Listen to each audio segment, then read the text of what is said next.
आज one nation one इलेक्शनचं bill लोकसभेमध्ये मांडण्यात आलं. वन नेशन वन इलेक्शनचं बिल हे माझ्या दृष्टीने भारतातील फेडरल स्ट्रक्चर जे आहे, राज्यांच्या अधिकारांवर गदा आणणारी पहिली सिस्टीम निर्माण होईल. राज्यांचं जे स्वत्व आहे, राज्यांचे जे अधिकार आहेत, त्यांना सगळ्याला या माध्यमातून कात्री लावून केंद्र हे सर्वस्वी पूर्ण अधिकारात आलेलं व्यवस्था असेल आणि त्याचवेळी राज्यातली व्यवस्था संपुष्टात येईल. या राज्यामध्ये 3 सब्जेक्ट आहेत, कन्करंट लिस्ट, एक सेंट्रल लिस्ट आणि एक स्टेट लिस्ट. त्यामुळे ह्या तिन्ही लिस्टचा अंत होऊन एकच सेंट्रल लिस्ट राहील, कन्करंट आणि स्टेट लिस्ट राहणार नाही. या सगळ्याचा विचार केल्यानंतर एक लक्षात येतं की या देशातली जी सामुदायिक जबाबदारी आहे, राज्य आणि केंद्र शासन मिळून हा देश चालवण्याची जी प्रथा आहे, त्याला कायमचा हरताळ फाटला जाईल. त्याच्यावर वेगवेगळे कमिशन्स बसलेले आहेत, सरकारी या कमिशन बसलेलं आहे. गेल्या 70 वर्षात अनेक परीक्षा याच्यातनं होत गेल्या आणि त्याच्यातनं ह्या सिस्टीम सुधारत आलेल्या आहेत. या सिस्टीमला कायमचं काळं फासण्याचं काम हे केंद्र सरकार करू इच्छित आहे. एक अधिकारशाही या देशात आणायची असेल तर एकमेव पर्याय आहे ते म्हणजे एक वन नेशन वन इलेक्शन. ज्या देशामध्ये तुम्हाला 3 महिने लागतात लोकसभेचं इलेक्शन घ्यायला, 3 महिने. मागचे इलेक्शन 7 टप्प्यामध्ये घेण्यात आलं, 7 टप्पे. म्हणजे तुम्ही एका देशामध्ये इलेक्शन नाही करू शकत एका दिवसात. तिथे तुम्ही एका दिवसामध्ये राज्याचं देशाचं सगळे इलेक्शन एका ह्याच्यात केलं. म्हणजे तुम्ही लोकांना मूर्ख समजता का देश मूर्खांचा असं तुम्हाला आता वाटायला लागलंय. आणि म्हणून आज तुम्हाला बहुमतही सिद्ध करताना आलं. खरं तर तसं बघायला गेलं तर नैतिक पराभव आहे. आज 263 मतं मिळाली आहेत. याचा अर्थ एक तर नितीश कुमारनी तरी मतं दिलेली नाहीत, नाही तर नायडूंनी तरी मतं दिलेली नाहीत. म्हणजे याचा दुसरा अर्थ की उद्यापासून या देशाच्या राजकारणाला नवीन वळण लागणार आहे. जर 263च्या ताकदीवरती या सरकार चालणार असेल तर ते चालणारच कसं? कारण का 274ची स्पष्ट मेजॉरिटी नसेल तर या सरकारला चालवताच येणार नाही. त्यामुळे नैतिक दृष्ट्या यांना आता सत्तेत राहण्याचा अधिकार आहे की नाही, हा देशासमोर नवीन प्रश्न उभा राहिला. ते जॉईंट पार्लमेंटरी कमिटी वगैरे वगैरे वगैरे ते नंतर बघूया. पूर्ण सत्ताधारी पक्षाला व्हीप असताना 263 मतं मिळाली आहेत. स्पष्ट बहुमत दाखवण्यासाठी लोकसभेमध्ये 274 मतं लागतात. त्यामुळे मला वाटतं की वन नेशन इलेक्शन ह्याच्यामध्ये आत्तापासून लोकांमध्ये जागरूकता आणली पाहिजे की राज्याचे अधिकार संपुष्टात येणार आहे. आपल्या राज्याचं स्वत्व हे टिकवता आलं पाहिजे. आणि डॉक्टर बाबासाहेब आंबेडकर साहेबांच्या संविधानाच्या माध्यमातून जेव्हा पहिल्यांदा ह्याची स्थापना झाली तेव्हा राज्यांना आपापले अधिकार सुरक्षित ठेवण्यासाठी व्यवस्था करण्यात आली. आणि त्यालाच मी सांगितलं त्याला सेंट्रल लिस्ट, कन्करंट लिस्ट आणि स्टेट लिस्ट असं म्हटलेलं आहे. जर या तिन्ही लिस्टमधले सगळे सब्जेक्ट गायब होऊन जर सेंट्रल लिस्टमध्ये जाणार असतील तर ह्याच्या पुढे राज्य म्हणजे या सगळ्या भवनांना, त्यांच्या अधिकारांना काहीही किंमत राहिलेली नाही. या देशाची लोकशाही संपुष्टात आणण्याच्या दृष्टीने आज ह्या सरकारने पहिलं पाऊल टाकलं आहे.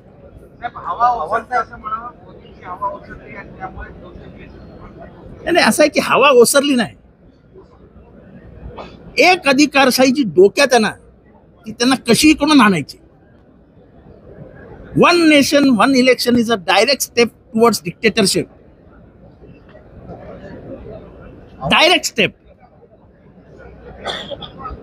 सरकारमध्ये काय होऊ शकतं? एखादं सरकार पडू शकतं. मग काय करणार? मग किती वर्ष थांबणार?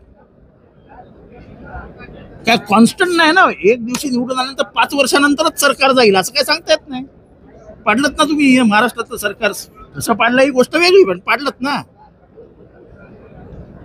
त्याच्यामुळे हे असलं आणि पैसे आणि वेळ वाया जाता कामा नये असे काही गमतीशीर कारण द्यायचं. अरे तुम्हाला मी परत एकदा सांगतो, लोकसभेची निवडणूक तुम्हाला 3 महिने लागतात घेण्यासाठी. 1 मार्चला सुरू करता, मार्च, एप्रिल, मे आणि जूनला संपवता. तुम्ही काय करणार? एक नेशन एक इलेक्शन कशाला असं करून घेताय स्वतःच?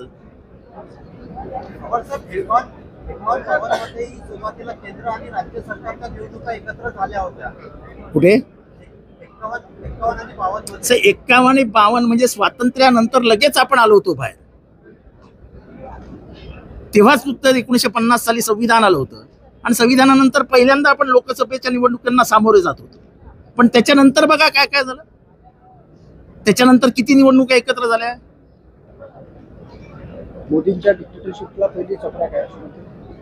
नाही, he wants to get dictatorship anyhow. म्हणजे त्यांना कसंही करून एकाधिकारशाही आणायची आहे. त्याच्यासाठी वेगवेगळे मार्ग आहेत. त्याच्यातला हा मुख्य मार्ग आहे, वन नेशन वन इलेक्शन. पैसे बाजूला राहू द्या. खर्च किती होत आहेत, काय किती होत आहेत.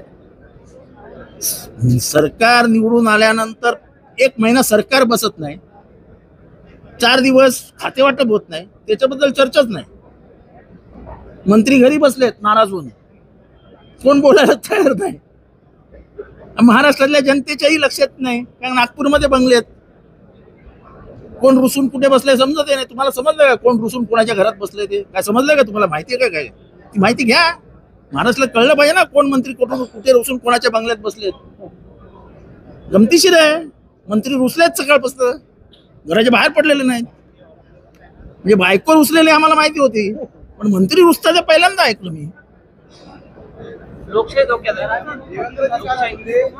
जेव्हा आपण ईव्हीएम बद्दल बोलायचा प्रयत्न म्हणजे जितेंद्र आव्हाडासोबत बोलायचं आहे, ते कोणासोबत बोलायचं ते नाव सांगणार माझी इच्छा नाही त्यांनी बोलावं. त्यांनी मला फक्त सांगावं की 2010 साली GVL नरसिंहराव नावाच्या त्यांच्या एका खासदाराने पुस्तक लिहिलंय ईव्हीएम मशीनवर, आणि त्याचं प्रकाशन लालकृष्ण अडवाणी आणि नितीन गडकरींनी केलंय. त्यांच्यावर त्यांना काय म्हणायचं तेवढं त्यांनी सांगावं. मला उत्तर देऊच नका. जितेंद्र आव्हाड मागासवर्गीय माणूस, त्याला काय उत्तर देणार. त्याला काय उत्तर बित्तर देऊ नका जितेंद्र आव्हाडला. मला काय गरज नाही कोणाच्या उत्तराची.